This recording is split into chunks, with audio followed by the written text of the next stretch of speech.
Now, also in Bloomberg, there's a really interesting analysis about the Facebook and FTC settlement. We talked about this on the channel about 2 or 3 weeks ago. In a nutshell, Facebook agreed to pay the U.S. government $5 billion to settle some regulatory issues related to their behavior in the 2016 election. This is the largest fine ever issued by the Federal Trade Commission, but it wasn't a universal vote on that commission. The 2 Democrats that sit on the commission voted against it, and I think this might be the reason why. What happened here is that Facebook paid the $5 billion, which, by the way, was still less than the amount of money they made in just 1 quarter last year. That's the net profit, too, by the way. And what happened here is they agreed that they are no longer going to share information with third parties. And if they do, they have to get the permission of the user to do it. And Facebook and Zuckerberg himself, Mark Zuckerberg, the CEO, will be held liable if the company violates the order. And the article here says the company is likely to interpret that law in the most beneficial way possible, arguing that it's legally required to keep its valuable data to itself. Now, the article goes on to quote a former Facebook executive, Alex Stamos, who's been critical of the company and the settlement.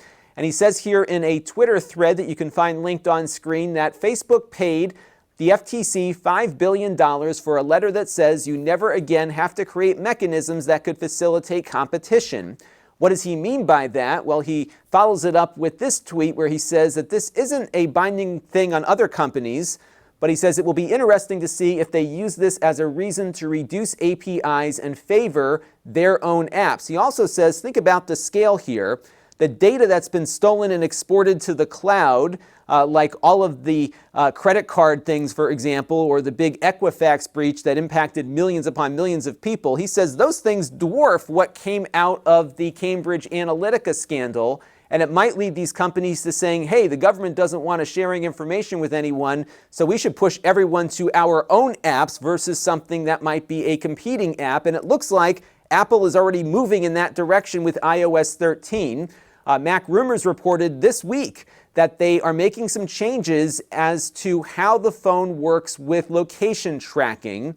So right now on an iOS app with the current version of iOS, if I download the app and it's, Foursquare or something that wants to know where I am, I can grant the app permission to track my location anywhere I go.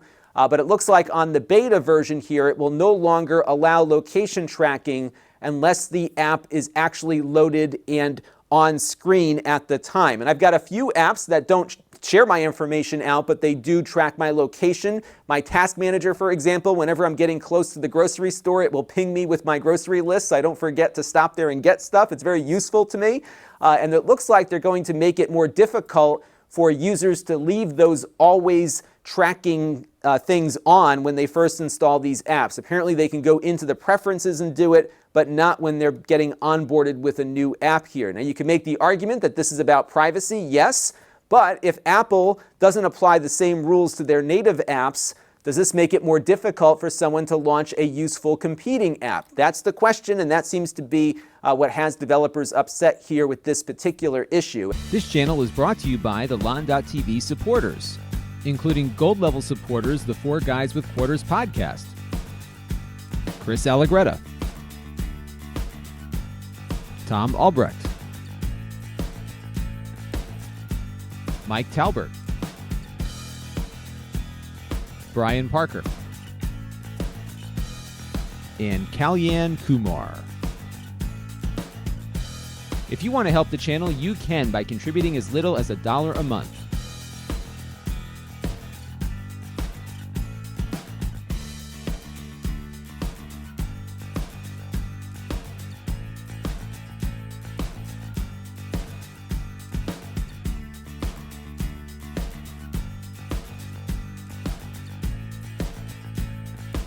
Head over to Lon.TV/support to learn more.